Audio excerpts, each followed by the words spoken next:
The whole idea of these 10 days of Hajj, the whole purpose of them is for you to remember Allah frequently. So if you're not going to Hajj, what should you do sitting here? You should remember Allah. And what is the most important words to say to remember Allah in these 10 days that the Prophet ﷺ encouraged us to do and his Sahaba? One specific one, Uncle said it, Takbeer. So you have to make an ambitious goal. Every day, I will make 1,000 takbirat every day. Not 100, not 200, 1,000. Because you are the people of the masjid. Hajj is the time of sacrifice. When you say Allahu Akbar, Allah is the greatest, what does that mean about everything else? They become small. So all the stress you have in your mind, all your bills, energy bills, cost of living, it becomes something small. First thing we said in the 10th of Dhul Hijjah is the dhikr of Allah, especially the takbir. On the day of Arafah, the day of dua, the first rule I'm going to advise all of you, make dua in your own language. What language did Ibrahim a.s. use to make dua to Allah? Ibrahim a.s. didn't speak a letter of Arabic. He spoke Aramaic. Did Musa a.s. speak Arabic? He didn't speak Arabic. He spoke Aramaic. Did Isa a.s. speak Arabic? He spoke Akkadian. And they were still making dua to Allah, right? And their dua was still accepted, right? We don't need to make dua in Arabic. Allah understands every language. When you ask Allah in your language, what's the difference going to be? If you ask Allah in a language that's foreign to you versus asking Allah in your native language, what's the difference going to be? Dua is going to come from the bottom of your heart. So when we speak to Allah, speak to Him in your language. This is the sunnah of all the prophets. Speak to Allah in your language. In Urdu, in Bangla, in Sylheti, in Tamil, in English, in Cockney, Scottish, Liverpool accent, doesn't matter. Allah understands it all. Speak to Allah from your heart. This is the most important thing, is the dua. For it to be accepted, it has to come from the bottom of your heart. And when you ask Allah, we have to remember the legacy of Ibrahim a.s. How did Ibrahim a.s. make dua?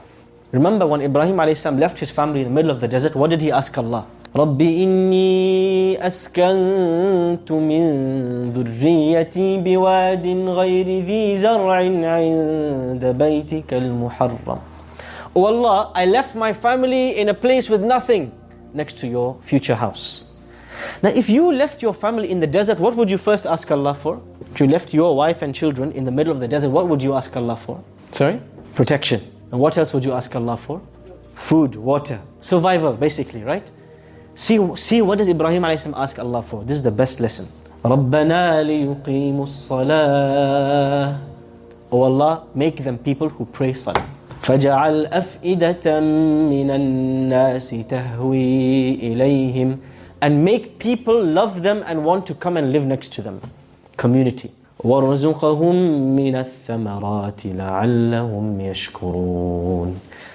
He asked Allah for salah, then for community, then third place, bronze medal, he asks Allah, oh Allah, give them food and drink. See the priorities of Ibrahim a.s. When we make dua to Allah, we tend to ask Allah, oh Allah, my exam, my promotion, my rizq. We ask Allah for this dunya. The first thing we should ask Allah is for the things that impact our akhirah. And then you ask Allah for the things in this dunya. This is the lesson for Ibrahim. Keep the priorities in check. So when Allah says, مَنْ كَانَ يُرِيدُ حَرْثَ الْآخِرَةِ نَزِدْ لَهُ فِي حَرْثِهِ. Whoever wants what the afterlife has, we will give him more in this dunya.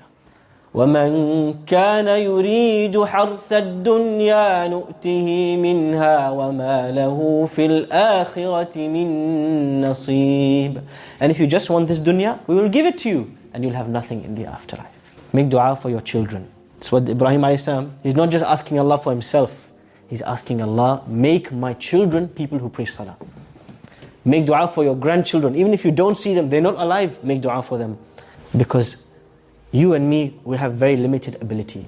But Allah is the one who guides. So make dua for the afterlife, make dua in your own language, and pour your heart out to Allah on the day of Arafah. Choose something in these 10 days that you're going to sacrifice for the sake of Allah. I'm going to tell you what I'm going to sacrifice, not my son. I'm going to sacrifice my smartphone. Before Isha time today, this SIM card is going in a Nokia flip phone for 10 days. Because this is the thing that takes most of my time and your time away from Allah subhanahu wa ta'ala. So this is going, my qurbani. What's your qurbani? Tell me, what's your qurbani going to be in these 10 days? What are you going to sacrifice other than goat? Yes?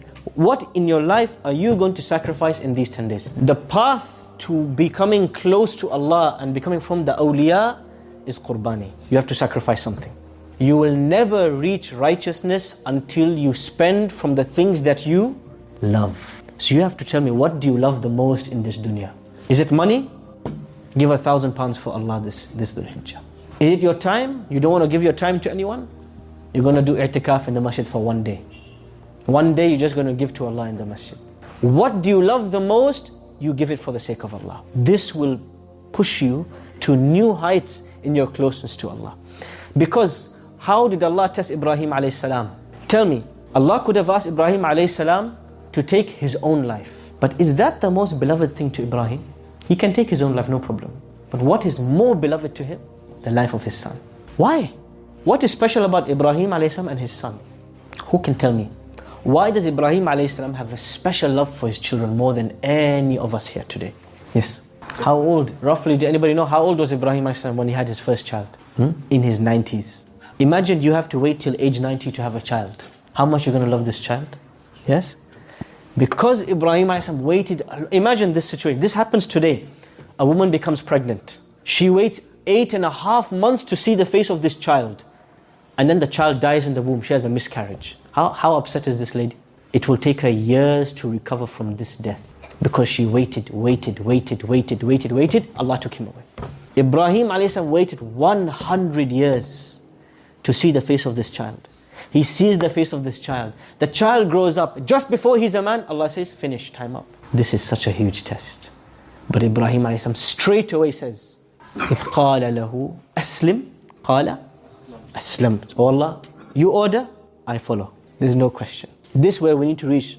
Do some sacrifice in these 10 days. The thing you love the most, you waited for the most, try sacrifice for the sake of Allah. And see what you will achieve in terms of your Iman.